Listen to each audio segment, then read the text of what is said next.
Right now, the air around you is full of invisible light. It is passing through the walls, through the furniture, and through you. It carries your messages, your videos, your entire online life. We call it Wi-Fi. In the next 9 minutes, you will learn exactly how it works, from a single wiggling electron all the way up to Wi-Fi 7. Everything starts with a simple trick. Take a piece of wire and make the electrons inside it slosh up and down, billions of times every second. A moving charge drags its electric field along with it, so every slosh sends a ripple racing outward at the speed of light. That ripple is a radio wave. And when it washes over another wire far away, it grabs the electrons there and shakes them in exactly the same rhythm. Wiggle here, wiggle there. That is all an antenna is. How fast you wiggle matters. That is the frequency, measured in hertz, 1 wiggle per second. Wi-Fi lives around 2.4 and 5 gigahertz, billions of wiggles per second. It is the same kind of wave as visible light, just a million times longer. 2.4 gigahertz travels well through walls, but the band is tiny and crowded, and even your microwave oven blasts it. 5 gigahertz is faster, but shorter range, and the new 6 gigahertz band is a giant empty motorway, wider than everything that came before it put together. So you have a wave. How do you make it say something? You change it. Watch the bottom trace. The wave flows along steadily, and every time the data bit changes, we flip the wave upside down. That flip is a phase shift. The receiver watches the incoming wave, spots every flip, and turns the flips back into ones and zeros. This is called phase shift keying. 1 flip, 1 bit. Simple but slow. Wi-Fi wanted more. Here is the upgrade. Do not just flip the wave. Also vary how tall it is. Combine a few amplitudes with a few phase angles, and you get this map, called a constellation. Every dot is one symbol, one exact wave shape the receiver can recognize. 16 dots means 4 bits per symbol. 64 dots, 6 bits. The catch is noise. Noise shoves the dots around, and when neighbors blur together, you get errors. That is why speed quietly drops as you walk away from the router. Both sides agree to fall back to a simpler, safer constellation. But rooms are cruel to radio. Every wall and ceiling is a mirror, so the receiver does not hear one clean copy of your signal. It hears the direct copy, then an echo off the ceiling, then another off the floor, each one a few nanoseconds late. Send your symbols too fast, and each symbol crashes into the echo of the one before it. The lump at the bottom is what the antenna actually hears.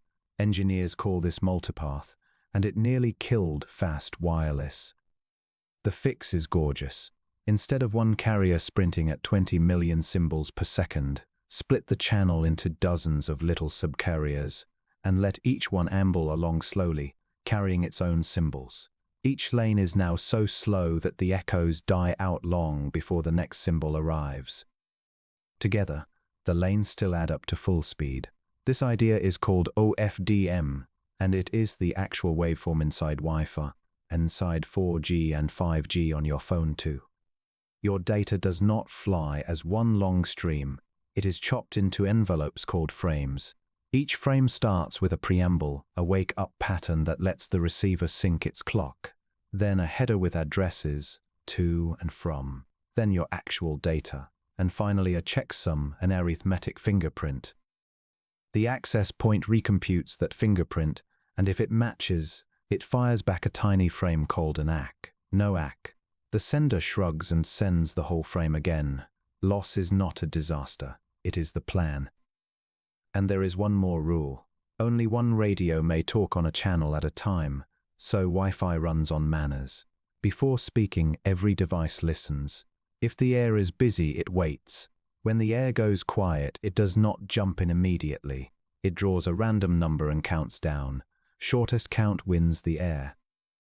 Everyone else freezes their countdown until the next silence. That is why a cafe full of laptops feels slow. Everyone is just queuing, politely, thousands of times per second. Now, the box with the blinking lights. Your router is really a translator sitting between two worlds. On one side, a wire running to your internet provider. On the other side, radio. Frames come down the wire, get unwrapped, rewrapped for the air, and beamed to your phone. Uploads make the same trip in reverse.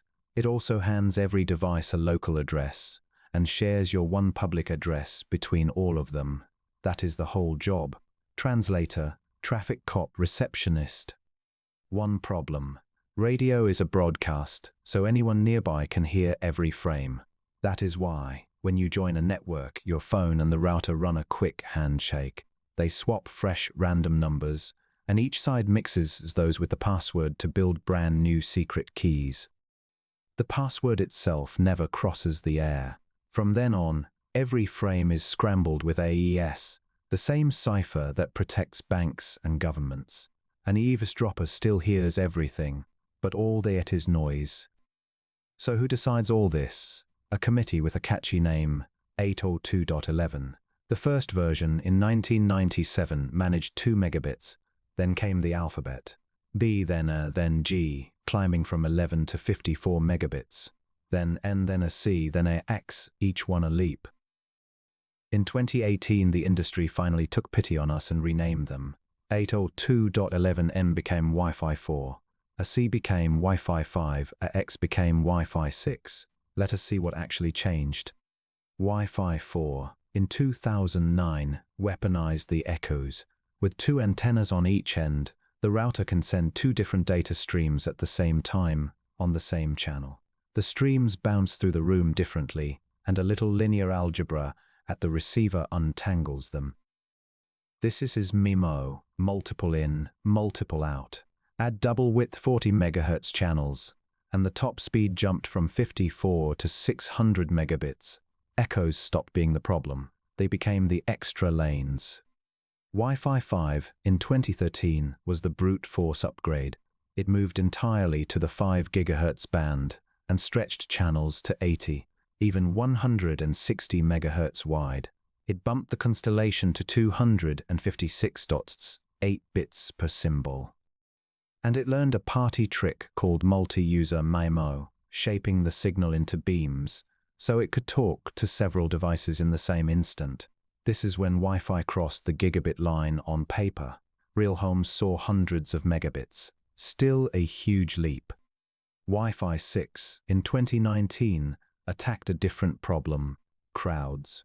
Before even a smartwatch sending 10 bytes claimed the whole channel for a moment. Wi-Fi 6 chops each transmission into little resource units, so one radio burst can carry slices for a phone, a laptop, a camera and a watch, all at once. That is OFDMA, and it is why a stadium full of phones still works. It added 10-bit symbols and target wake time, so batteries sleep between turns. Then Wi-Fi 6E unlocked the 6 GHz band, the giant empty motorway. And Wi-Fi 7, in 2024, says, all of it, everywhere, at once. Channels stretch to 320 MHz. The constellation hits 4,096 dots, 12 bits per wiggle. And for the first time, one device can use 2 bands at the same time, 5 and 6 GHz together. That is multi-link operation. If one band hiccups, the other carries on. 46 gigabits on paper, a few real gigabits in your living room, and latency low enough for cloud gaming and VR. So put the whole machine back together. You tap. Your phone builds a frame, sprays the bits across dozens of subcarriers, and paints each one with its own symbol. It listens for silence, wins its back off, and fires the wave. The wave bounces around the room. The router untangles the echoes, checks the fingerprint, and flicks back an ACK. Then everything continues down the wire. Total time, about half a millisecond. And it repeats thousands of times every second you're online. 7 generations, 1 idea. Wiggle electrons cleverly enough, and you can pour the whole internet through thin air. Next time your video loads instantly, remember, the air around you is full of mathematics. Thanks for watching.